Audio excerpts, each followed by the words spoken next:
Meanwhile, as dusk whispered through the estate with the hush of wind and falling night, Adele's friends, Mia and Tanya, returned. They burst through the door like a spring storm, cheeks flushed, eyes sparkling with breathless anticipation. Their curiosity crackled in the air like lightning before rain. So, has he gone already? Was it really Count Baze? Was he polite? Why did he bring you flowers? Did he ask for your hand in marriage? The questions fell like a flurry of rain, and Adele, caught in the storm of their excitement, could only smile awkwardly and shake her head. "It's not what you think," she repeated gently, though her cheeks betrayed her with a deepening blush. The girls exchanged mischievous glances, giggling like schoolgirls at a forbidden secret. "Well, if he brought you such exquisite flowers," Tanya declared, "then he must be hopelessly in love." They spoke his name with reverence, as if afraid to shatter some delicate enchantment. Imagine it, Count Baze himself. Adele's brow furrowed in confusion. "You know him too?" "Of course," Mia cried. "He's a war hero, and he leads the White Phantoms." "The White Phantoms?" Adele echoed, the name sounding distant and dreamlike on her tongue. "That's the most renowned knightly order in the Kalahim Empire." Could it be true? Could her Chris truly be their leader?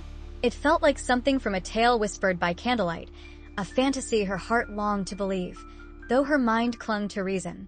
While Adele drifted into her tangled thoughts, Mia and Tanya continued, brimming with energy.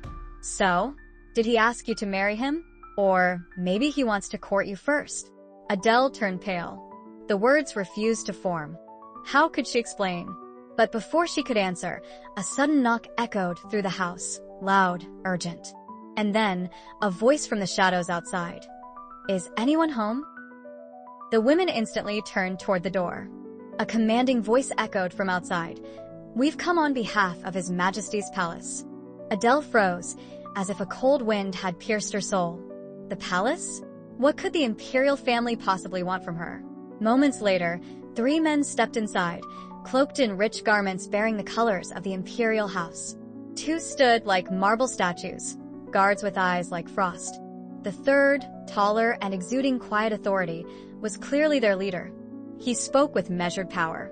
"Her Highness, the Empress, extends her deepest gratitude for your exquisite dessert. As of today, you are the official supplier of confections for the imperial family. Here is the contract. The terms are outlined within." Adele stood motionless. Her fingers trembled slightly as she took the parchment, sealed with the crest of the palace. Skimming through the elegant script, she was stunned. No restrictions, no rigid demands, just one condition: to deliver desserts once a month, in any amount she deemed fit. It felt unreal, or perhaps like a gift too generous to be true. And yet her heart fluttered with cautious hope. If the imperial family acknowledged her craft, the rest of the aristocracy would surely follow.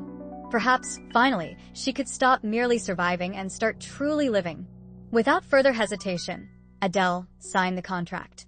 As the ink touched the page, it felt like light had seeped into her world. The very next morning, 3 elegantly dressed ladies appeared at her door, their eyes sparkling with anticipation. "We heard," one breathed excitedly, "that the Empress herself has commissioned your dessert.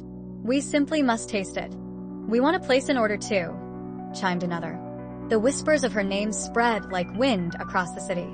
And, at last, it seemed everything was beginning anew. Adele offered a gentle smile and motioned for the noble ladies to enter the sitting room, where plates already shimmered with freshly baked pastries, rose petal mousse, and a golden honey lavender cake. The air was thick with the exquisite scent of vanilla and wild herbs, the kind of fragrance that belonged more to a dream than to reality. The ladies tasted her creations with elegant delight, occasionally releasing dramatic sighs as they proclaimed, "Such alchemy of flavor. Lady Adele, you're not merely a cook, you're an enchantress." Adele lowered her gaze, cheeks touched by rose. She thanked them quietly, still unaccustomed to such words, sincere or not. She couldn't say. Her whole life had been shadowed by silent disdain, by eyes that looked past her. And now, smiles, admiration, sugar-dusted compliments. It was too sweet to trust. Then, one of the women, silent until now, spoke with a softness too smooth to be innocent. She did not raise her eyes as she said, Tell me, dear, what is your relationship with Count Baze? The two of you looked rather harmonious at the palace celebration. That black gown of yours, it must have had quite the spell woven into it. Silence bloomed, heavy and dangerous. Another lady, adjusting the sheer sleeve of her gown with poised precision, let out a silvery laugh. I heard he even paid you a private visit. Imagine that. Not every woman is granted such honor. The words were sweet as honey, but carried the sting of poisoned wine. Adele felt a chill tighten in her chest. The women's smiles had turned too white, too polished. Predatory.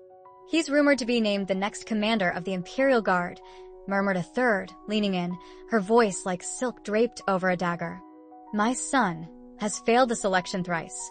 Surely, a quiet word to the Count from someone he favors wouldn't be too difficult. Adele flinched, barely but enough. The veil lifted. They hadn't come for desserts. They'd come for power, cloaked in the scent of lavender and sugar. They didn't see her as a confectioner. They saw a new rung on their gilded ladder.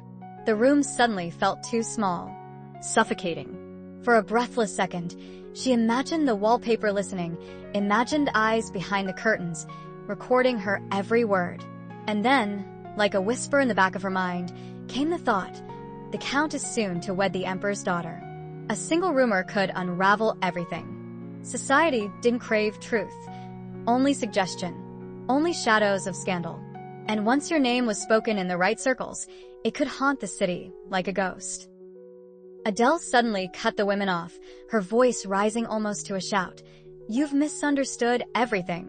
There's nothing romantic between the Count and me. Then more softly she added, in truth, Count Baze is my younger brother. She blurted it out so quickly, she wasn't sure if anyone had understood. But the stunned expressions on the noble women's faces told her they had. So, gaining a bit more confidence, she continued, we were raised like siblings.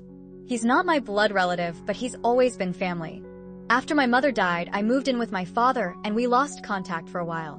The banquet was our first meeting in years. He just came to say hello. As she finished, Adele could almost hear the collective sigh of disappointment ripple through the room. But one woman didn't let it go. It was Lady Hans, a distant relative of the Oswalds, sharp-eyed and sharper-tongued. Still, that evening, the way you two looked at each other, it was enchanting. Are you sure there's nothing more? When Adele shook her head, Lady Hans smiled as if she didn't believe a word. Very well then. I do hope you'll join us for our New Year's Eve gathering. It would be a shame if you didn't attend. Thank you, Lady Hans, but I don't think it's a good idea. It might make things uncomfortable, Adele said, her voice tight. But Mia jumped in before the conversation could end. Oh, Adele, you must go. It'll do you good to get out a little. Lady Hans chimed in again, pulling two elegantly embossed invitations from her purse. Bring someone along. A companion always makes things easier. Here, 2 invitations. Mia winked playfully at Adele, clearly eager to attend. At last, Adele gave in and nodded, murmuring her acceptance.